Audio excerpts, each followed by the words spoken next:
하나님 말씀 봅니다. 요한계시록 19장 요한계시록 19장 1절에서 10절 말씀입니다. 한 절씩 교독에서 보고 읽고 듣도록 합니다. 제가 먼저 1절을 공독하겠습니다. 이 일 후에 내가 들으니 하늘에 허다한 무리의 큰 음성 같은 것이 있어 이르되 할렐루야 구원과 영광과 능력이 우리 하나님께 있도다. 그의 심판은 참되고 의로운지라 음행으로 땅을 더럽게 한 큰 음녀를 심판하사 자기 종들의 피를 그 음녀의 손에 갚으셨도다 하고 두 번째로 할렐루야 하니 그 연기가 세세토록 올라가더라. 또 24 장로와 네 생물이 엎드려 보좌에 앉으신 하나님께 경배하여 이르되 아멘 할렐루야 하니 보좌에서 음성이 나서 이르시되 하나님의 종들 곧 그를 경외하는 너희들아 작은 자나 큰 자나 다 우리 하나님께 찬송하라 하더라. 또 내가 들으니 허다한 무리의 음성과도 같고 많은 물소리와도 같고 큰 우레소리와도 같은 소리로 이르되 할렐루야 주 우리 하나님 곧 전능하신 이가 통치하시도다. 우리가 즐거워하고 크게 기뻐하며 그에게 영광을 돌리세. 어린 양의 혼인 기약이 이르렀고 그의 아내가 자신을 준비하였으므로 그에게 빛나고 깨끗한 세마포 옷을 입도록 허락하셨으니 이 세마포 옷은 성도들의 옳은 행실이로다 하더라. 천사가 내게 말하기를 기록하라. 어린 양의 혼인잔치에 청함을 받은 자들은 복이 있도다 하고 또 내게 말하되 이것은 하나님의 참되신 말씀이라 하기로 내가 그 발 앞에 엎드려 경배하려 하니 그가 나에게 말하기를 나는 너와 및 예수의 증언을 받은 내 형제들과 같이 된 종이니 삼가 그리하지 말고 오직 하나님께 경배하라. 예수의 증언은 예언의 영이라 하더라. 아멘. 아멘. 네, 어떤 전도사님이 4살이 될 때, 4살이 되었을 때 미국에 입양이 되어서 살게 된 이야기입니다. 한국에서 자기를 낳아준 친엄마가 자기를 데리고 놀이공원에를 갔는데 엄마는 자기에게 아이스크림을 하나 사주면서 벤치에 앉혀놓고 엄마가 화장실 좀 갔다 올게. 엄마가 올 때까지 여기 앉아 있어. 그렇게 얘기하고 그 엄마는 돌아오지 않았습니다. 하루 종일 그 벤치에 앉아 있다가 저녁에 보호소로 가게 되었고 결국에는 미국으로 입양이 됐습니다. 어떤 백인 할머니가 이분을 입양했는데 너무너무 좋으신 분으로 친자녀 이상으로 자기를 훌륭히 키워주셔서 그 양 어머니와 함께 사는 시간들이 너무너무 행복했다고 합니다. 그런데 자기가 9살 되던 해에 이 양 어머니가 자기를 디즈니랜드를 데리고 갔는데 디즈니랜드에서 이 양 어머니가 한국에서의 그 친어머니와 똑같이 자기를 벤치에 앉혀놓고 화장실 갔다 온다고 말하고 갔는데 아무리 기다려도 돌아오지 않았다고 합니다. 이분은 자기가 과거에 상처가 한번 있었기 때문에 이 양어머니도 나를 버렸구나 라고 생각할 수 있었는데 1시간이 지나고 2시간이 지났는데도 오지 않는 이 양어머니를 벤치에 혼자 하염없이 기다리면서 마음속으로 이 두 어머니를 떠올렸다고 합니다. 이렇게 나를 버릴 거면 갔다 오겠다고 약속이나 말이나 하지 말지. 왜 어른들은 그렇게 약속을 아무것도 아닌 것처럼 버릴까? 속으로 분노했답니다. 그러는데 점점 생각을 해볼수록 지난 5년간 자기를 키워주신 이 양 어머니, 너무나 헌신적으로 자기를 대해주셨던 이 양 어머니가 자기를 버렸다고 도저히 믿어지지가 않았다고 합니다. 그래서 5년간 이 양 어머니와 행복했던 시간들을 하나하나 떠올리면서 양 어머니는 꼭 오실 거야. 무슨 사정이 있을 거야. 절대로 이 어머니는 나를 버리지 않을 거야. 나를 버릴 것 같았으면 아예 한국에서 나를 입양하지도 않았겠지.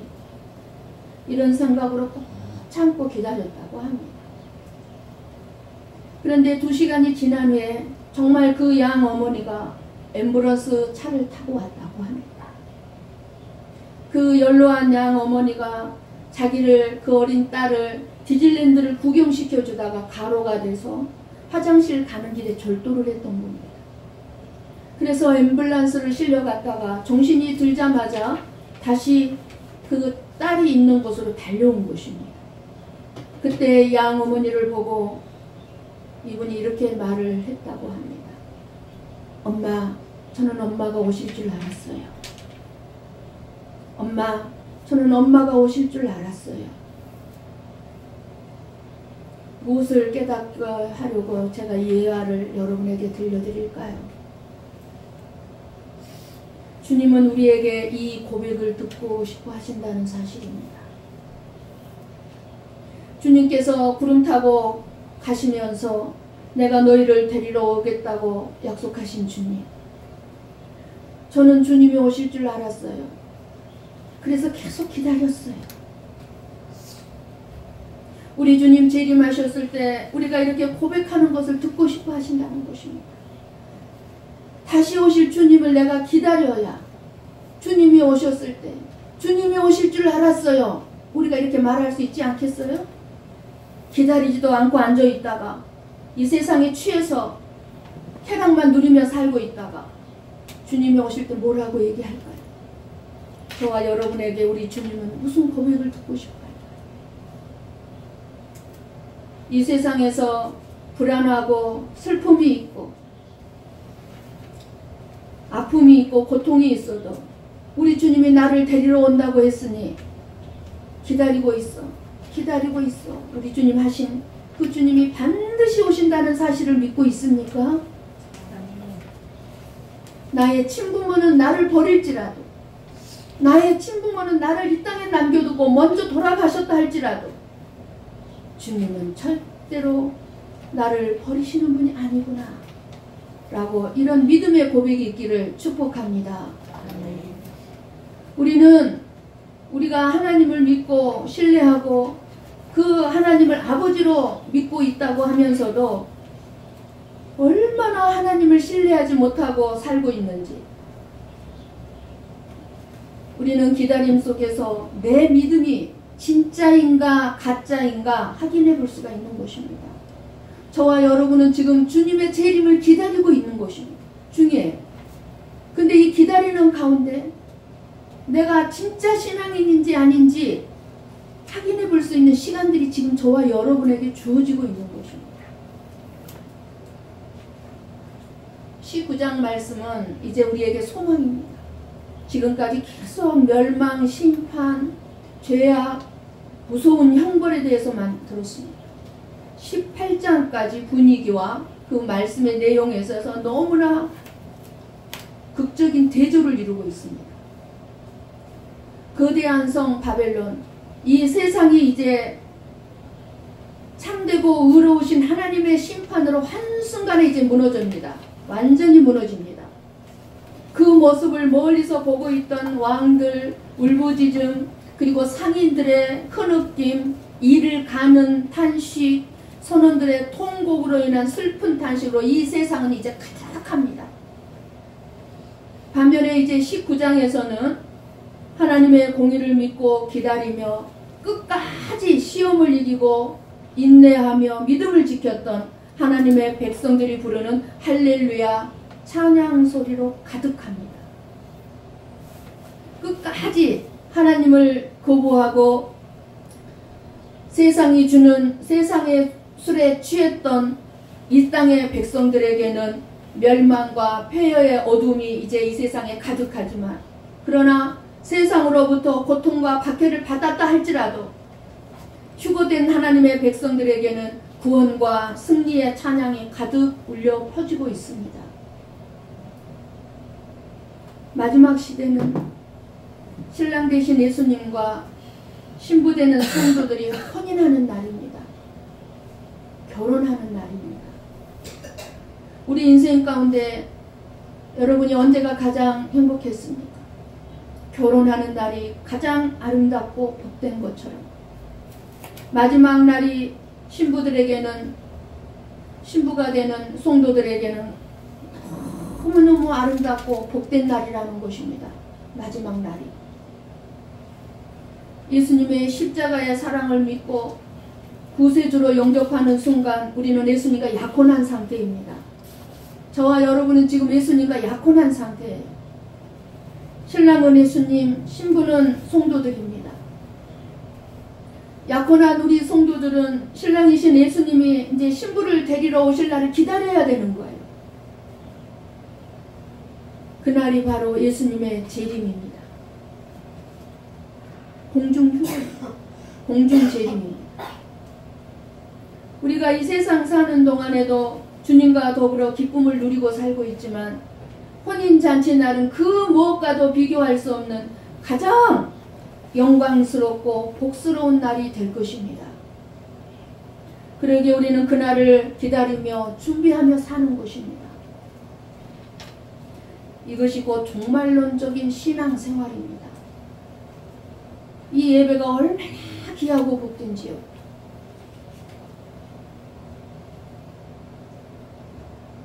여러분에게 마지막 날이 정말 영광스럽고 복된 날이 되시겠습니까?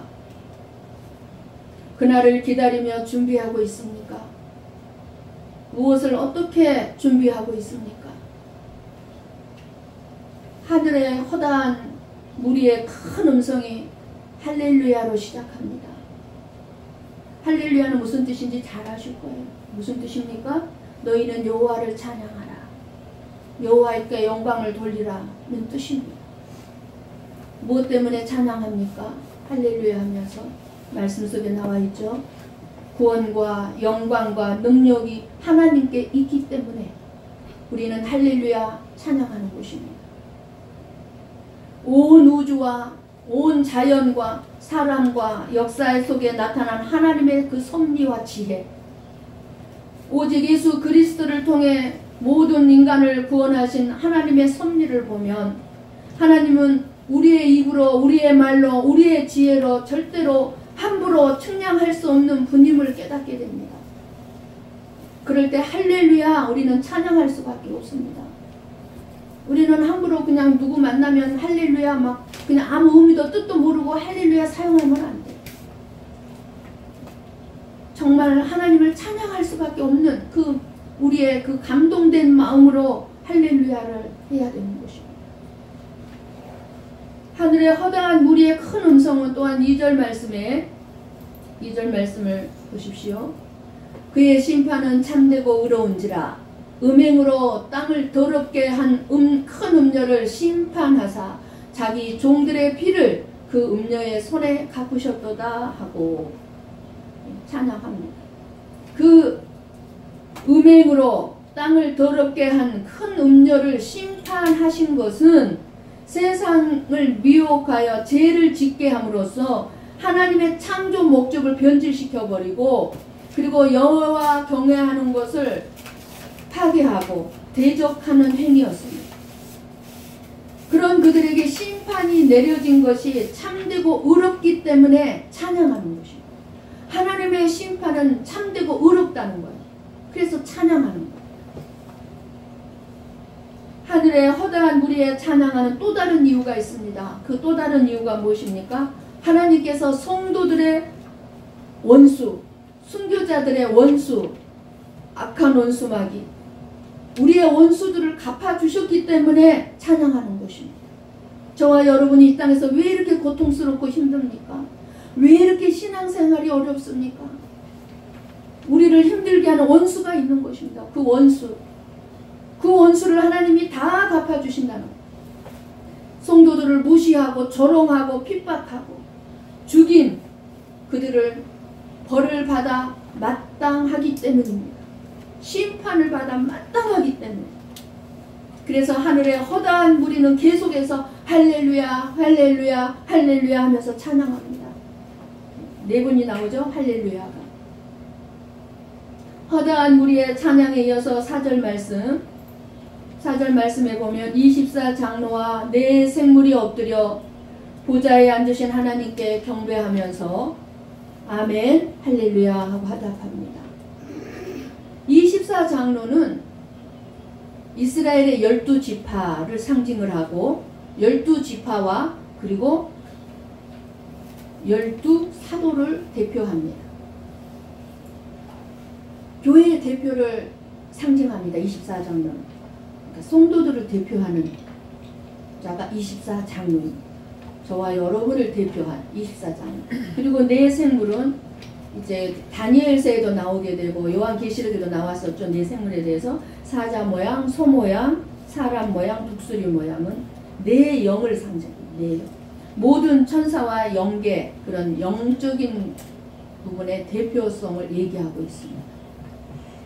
이들이 보좌에 앉으신 하나님을 향해 찬양한다는 것은 성도들과 모든 영적인 존재들이 하나님을 향해서 한마음 한소리로 찬양한다는 뜻입니다. 그래서 5절에 말씀합니다. 보좌에서 음성이 나서 이르시되 하나님의 종들 곧 그를 경외하는 너희들아 작은 자나 큰 자나 다 우리 하나님께 찬송하라 하더라 라고 말씀합니다. 즉 천군 천사나 24장로들이나 영적인 존재들만이 아니라 모든 성도들에게 하나님을 찬양할 것을 권하고 있는 말씀입니다. 그래서 저와 여러분들이 드리는 이 찬양 얼마나 놀라운 은혜인지 몰라요. 여러분 찬양 사역자들에게 하나님의 특별한 은혜가 부어집니다. 왜요? 하나님이 그만큼 찬양을 기뻐하기 때문에 그래요.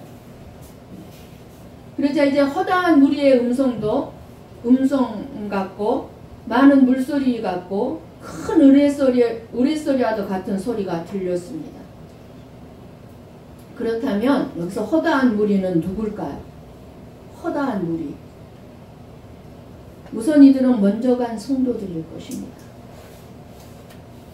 그 소리가 물소리 같고 큰 의뢰소리 같다고 하는 말씀은 그들이 한마음 한뜻으로 온 천지가 울리도록 우렁찬 합창으로 하나님을 찬양하는 찬양을 했다는 것입니다.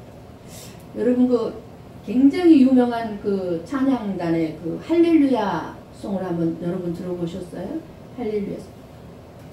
너무너무 아름답죠. 완전히 우리의 영혼이 거기에 완전히 매료되는데 그보다 더한 아름다운 찬양입니다. 이렇게 표현을 하고 계시는 거예요. 그들은 어떤 찬양을 합니까?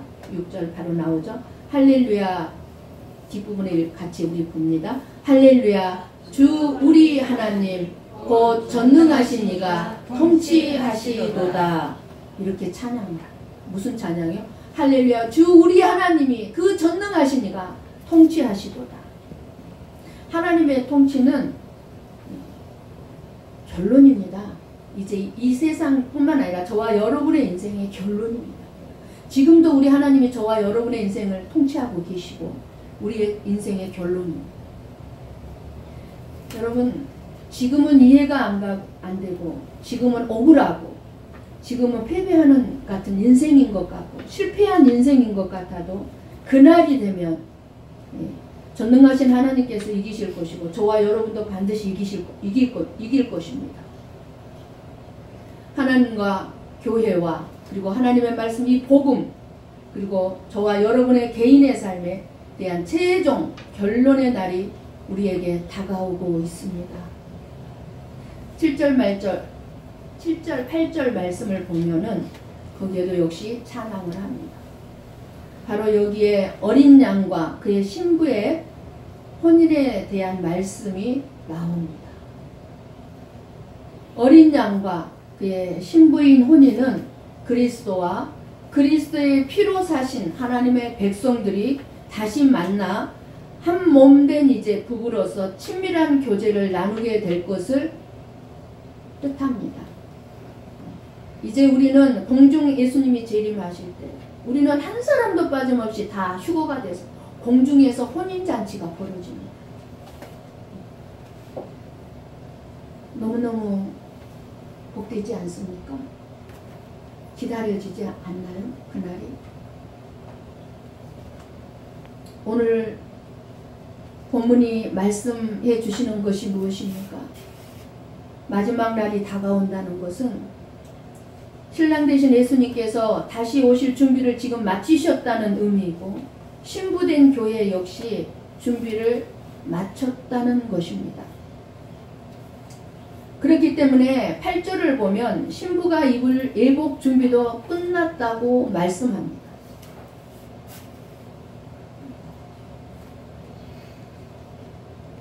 신부로 준비된 성도들에게는 빛나고 깨끗한 세마포를 입혔다고 했습니다.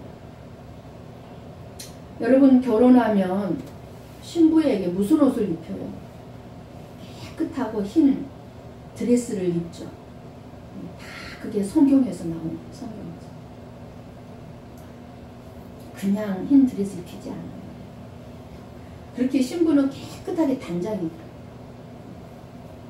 그래서 신부로 준비된 성도에게는 빛나고 깨끗한 세마포를 이렇게 입힌 것은 음료가 나왔죠. 앞 18장에 금과 보석과 진주로 치장한 자줏빛과 붉은빛 옷을 입은 것과 대조를 이루죠. 호화롭고 찬란하고 그냥 그런 화려한 옷을 입은 18장에 나온 그 음료들이 입은 옷과 이제 하나님의 신부가 된 신부들이 입은 옷은 깨끗한 흰 세마포 옷을 얼마나 대조를 이룹니까? 깨끗한 세마포란 말은 상징적인데 옳은 행실이라는 거예요. 세마포 옷은 성도들의 옳은 행실이로다 하더라. 옳은 행실이요. 성도들이 박해와 어려움 속에서도 충성과 신실함을 지켰다는 뜻입니다. 그 어떤 경우에도 신랑 되신 예수님에 대한 믿음을 배반하지 않았다는 거예요. 예수님. 우린 과연 이 어린 양과의 혼인잔치를 기다리고 소망하는 삶을 살아가고 있는지요? 만약 우리가 혼인잔치를 기다리고 기뻐하고 기다리고 있다면 그것은 신랑을 기뻐한다는 뜻과 같습니다. 신부가 결혼식 날 왜 기쁩니까? 사랑하는 신랑과 함께 하기 때문에 기쁜 거예요. 신랑을 사랑하니까 결혼날이 기쁜 거예요. 신랑을 사랑하지 않는다면 결혼식이 기쁘겠습니까? 사형장에 끌려가는 사람과 같겠죠. 이 혼인잔치에 그런데 단지 손님으로 하객으로 참석한 자는 뭐에 관심이 있겠어요? 잔치에 관심이 있겠죠. 신랑에게는 관심이 전혀 없을 거예요. 하객들이 신랑에게 관심이 있겠습니까? 하객들이. 어떤 음식이 나올까? 잔치에만 관심이 있겠죠. 잔치에서 맛있는 것을 먹고 즐기는 것이 좋아서 그 잔치를 기뻐할 수는 있을 것입니다. 혼인잔치를. 무슨 말입니까? 천국이 좋고 그저 그냥 예수님이 좋은 게 아니고 그냥 천국에 대해서 들으니까 그냥 천국이 좋고 구원 받는다는 것이 좋은 거예요. 구원 받는다는 것이 좋을 뿐 혼인잔치의 신랑이신 예수님에게는 전혀 관심이 없을 수가 있다는 것입니다. 예수님에게는 전혀 관심이 없고 오직 천국 가는 데만 관심이 있는 거예요. 천국 가는 데. 지옥은 무서운 걸 아니까.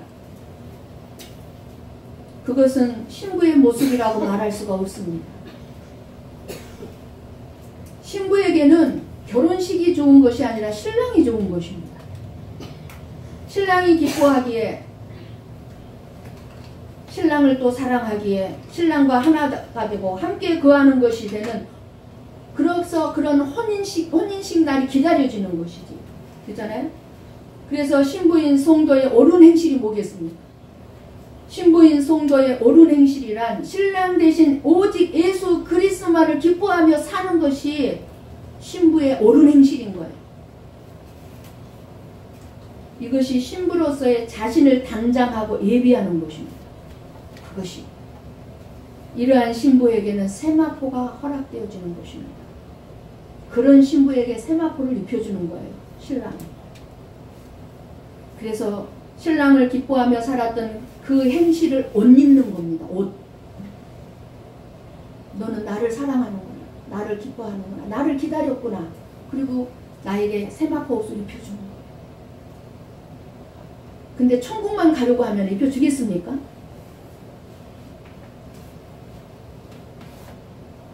신부된 성도가 신랑 대신 예수 그리스도를 기뻐한다면 그런 신부를 향한 신랑의 사랑을 알았기 때문에 기뻐하게 되는 거예요. 신부가 신랑의 사랑도 모르면서 신랑을 기뻐하겠습니까? 신랑이 나를 사랑하는지 안 사랑하는 것 같은데 그 신랑을 기뻐할 신부가 누가 있겠습니까? 그런데 우리는 신부로서 왜 신랑인 예수님을 기뻐합니까? 예수님이 나를 사랑한다는 거 알기 때문에. 신랑의 사랑을 모르면서 신랑을 기뻐하는 신부는 없을 것입니다. 결국 이렇게 볼 때 신부의 옳은 행실은 예수 그리스도가 택함받은 그 하나님의 백성을 신부로 삼기 위해서 이 땅에 오셨고 그 피 흘리신 예수님의 희생과 사랑의 사건을 내 마음 깊이 깨달을 때 그리고 그 예수님의 희생과 사랑에 감사할 때 우리는 그 신랑을 기뻐하며 살아가게 되는 것입니다. 그래서 어떤 것도 시험거리가 안 되는 거예요. 내가 내 신랑이 있기 때문에, 내 신랑을 기뻐하기 때문에. 그래서 신부는 신랑을 기뻐하는 사람입니다. 신랑만 섬기고 내 신랑만 자랑하고 증거하는 사람. 이들이 참된 예수 그리스도의 신부이며 신부로서의 옳은 행실을 가지고 살아가는 사람입니다. 여러분이 예수 그리스도의 신부라면 신부된 증거는 옳은 행실로 나타나야 합니다. 반드시 나타나게 되어 있습니다. 내가 예수님을 사랑하면요 진짜 나타나게 되어 있어요. 예수님이 사랑하는 삶을 살아가요. 예수님이 기뻐하는 삶을 살아갈 수밖에 없어요. 여러분의 신랑을 사랑하면 신랑이 다 이쁘죠. 신랑의 모든 것이. 그리고 신랑이 좋아하는 행동을 하고 신랑이 좋아하는 말을 하고 신랑이 좋아하는 음식만 해줍니다. 신랑이 싫어하는 음식 안 해줘요.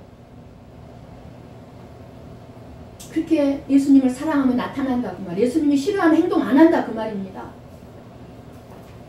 그것이 옳은 행실. 그 옳은 행실은 저와 여러분에게 성령이 함께 하심으로 나타나는 열매일 것입니다. 성령은 우리를 예수 그리스도에게로 인도하시는 분입니다. 우리의 생각, 우리의 마음 오직 예수 그리스도에게로 향하게 하시기 위해서 수고하시는 분이 성령 하나님이십니다. 따라서 성령 하나님이 함께하는 증거는 뭡니까? 예수 그리스도를 기뻐하고 증거하는 것으로 나타나는 거예요.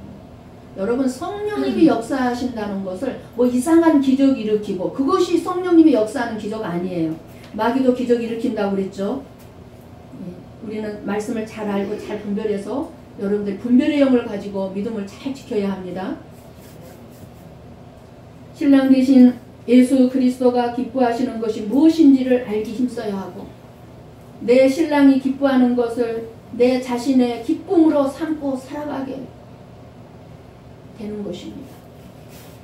9절은 뭐라고 말씀합니까? 9절 여러분 눈으로 읽으십시오. 혼인잔치에 청함을 입은 자들이 결혼을 축하하는, 그러니까는 결혼을 축하하는 하객이 아니라 신부로 청함을 입은 자들을 일컫는 말이에요. 여기서 잘못 들으면, 잘못 읽으면 혼인잔치에 청함을 받은 자들은 복이 있도다. 이 말씀이 어떻게 들립니까? 어떤 결혼식에 초청을 받은 자들은 복이 있도다. 그렇게 들리죠. 그 말씀이 아니에요. 하객이면 무슨 소용이 있어요? 하객이 무슨 복이 있어요? 그잖아요? 예수 그리스도의 신부가 복이 있는 거지. 예.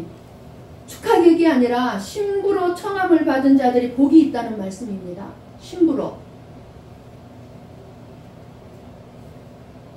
왜 신부로 청함을 받은 자들이 복이 있습니까?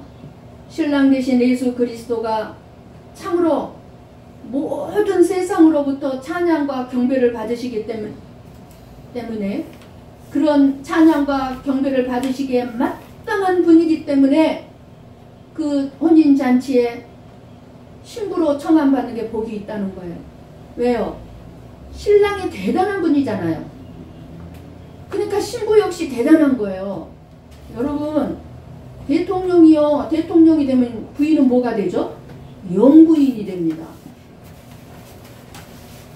내 신랑이 장군이면 그 군인들의 세계에서 부인도 똑같이 남편의 서열 따라간답니다. 내 남편이 장군이면 부인도 장군이요. 내 남편이 소이면 부인도 소이 부인도. 그러니까 내 신랑이 누구예요? 내 신랑이 예수님이잖아요. 이분이 어떤 분이세요? 얼마나 대단한 분이에요? 그러니까 신부인 저와 여러분도 대단한 신분이라 그 말이에요. 신분.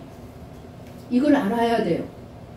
그러기에 혼인잔치에 신부로 청함을 입은 자들이 복이 있다는 것입니다. 그렇기 때문에 문제는 뭐가 문제일까요? 이 엄청난 복을 내가 가지고 있고 내가 누려야 되는데 이 엄청난 복을 복으로 여기지 않고 있다는 사실입니다. 이 복을 가지고 있는 저와 여러분이 이걸 복으로 알고 있냐 그 말이에요. 여기서 복이 있다는 말은 그냥 단순히 기쁘고 뭐 즐겁고 행복하다는 수준이 아니에요. 천국에서 누릴 완전한 복락을 말씀합니다. 이 세상에서 누리는 것하고는 비교할 수가 없습니다. 비교가 없어요. 이 세상에는 비교할 것이 없어요. 왜 안 죽으려고 합니까? 왜 사람들이 그냥 100살 넘도록 살고자 합니까? 예수님과 함께 신혼생활을 할 천국을 모르기 때문에 그러는 거예요. 예수님과 함께. 내가 앞으로 신혼생활을 천국에서 그 엄청난 것을 누릴 것을 생각한다면 죽는 게 뭐가 두렵고 왜 안 죽을 필요가 있습니까? 이 땅에는 없어요. 여러분요, 내가 먹어봤어야 나중에 그것이 먹고 싶지, 이 세상에 아무리 훌륭한 1000만원짜리 음식이 있다 할지라도 내가 안 먹어본 이상은 그 음식 먹고 싶지가 않아요. 똑같이 우리가 천국을 모르기 때문에 천국을 그리워하지 않고 있는 거예요. 그러니까 하나님이 끊임없이 천국에 대해서 이제 21장에 가면은 너무나 자세히 나옵니다. 천국에 대해서. 너무나 자세합니다. 알라고. 그리고 그리워하러, 사모하러. 눈물도 슬픔도 없는 천국. 천국에 들어가 영원한 복락을 누리는 그곳. 그 복락이 얼마나 좋은지 이 세상에서 겪었던 어떤 고통, 어떤 슬픔도 전혀 생각나지 않는다고 합니다. 전혀 생각나지 않는 10절 말씀을 봅니다. 천사의 이런 예치는 말을 듣고 요한이 천사에게 엎드려 경배하려고 합니다. 너무나 요한이 들으니까 좋은 거예요. 그러니까 천사가 그 요한이 천사를 경배하려고 하니까 이 천사가 막으면서 10절에 말을 하는 거예요. 10절. 천사는 자신이 경배받는 것이 합당하지 않는 이유로 뭐라고 얘기합니까? 자기 역시 예수의 증거를 받는 당신 요한의 형제들과 당신과 우리들과 똑같은 하나님의 종이기 때문에 내가 경배받으면 안 된다는 거예요. 천군 천사가. 천군 천사도 예수를 증거하기 위해서 세움받은 종에 불과하기 때문에 경배하는 것은, 나에게 경배하는 것은 합당하지 않다. 그렇다면 저와 여러분도 마찬가지입니다. 어떤 능력이 있고 엄청난 능력을 가지고 있고 엄청난 기적을 행하고 엄청난 은사를 가지고 있다 할지라도 절대로 사람들로 말미암아 경배를 받으면 안 되는 거예요. 신대우 받으면 안 되는 거예요. 신대우 받으면. 그리고 저와 여러분이 그런 사람들 신대우하면 안 되는 거예요. 주의 종을 친대접하면 안 되는 거예요. 많은 주의 종도 잘못하고 있지만 성도들도 잘못하고 있는 것입니다. 우리가 오직 경배할 자는 예수 그리스도뿐이 없습니다. 오히려 천군 천사가 우리를 흠모할 것입니다. 왜요? 천군 천사는 우리가 천국에 가면 우리의 종이에요. 우리의 시종을 들어주는 종이에요. 그렇기 때문에 천군 천사는 저와 여러분을 지금도 흠모해요. 부러워한다 그 말입니다.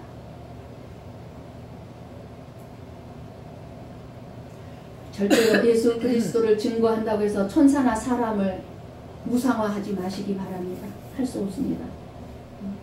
역시 저와 여러분과 똑같이 종에 불과하기 때문에 이렇게 신불한 그 누구도 바라보지 않고 사람도 보지 않고 오직 예수 그리스도만 보고 사는 성도입니다. 예수 그리스도만 경배함으로 오직 예수 그리스도로 말미암아 기쁨이 있고 즐거움이 있는 사람입니다. 그래서 우리가 드리는 이 예배가 우리에게는 기쁨이고 즐거움인 것입니다. 세상의 기쁨과 즐거움이 아직도 여러분에게 그것이 크다면 그 사람은 예수 그리스도에게 있는 기쁨과 즐거움을 결코 알지 못한 것입니다. 예배의 즐거움을 누리고 있지 못하다면 아직 세상에 내 즐거움을 뺏기고 있습니다. 그저 이 세상의 일 때문에 그저 울고 웃고 그렇게 살아갈 것입니다. 매일 매 순간 주님만을 사모하며 기다리는 신부가 되시기를 바랍니다.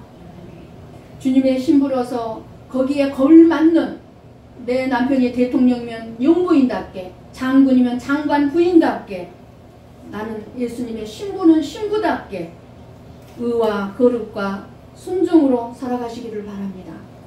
이것이 저와 여러분을 향한 신랑 되신 주님의 뜻임을 알고 구원의 감격을 누리며 신랑 되신 예수님의 재림을 사모하며 준비되는 삶을 살아가는 복된 삶이 되시기를 주님의 이름으로 간절히 축원합니다. 아멘. 기도하십시다.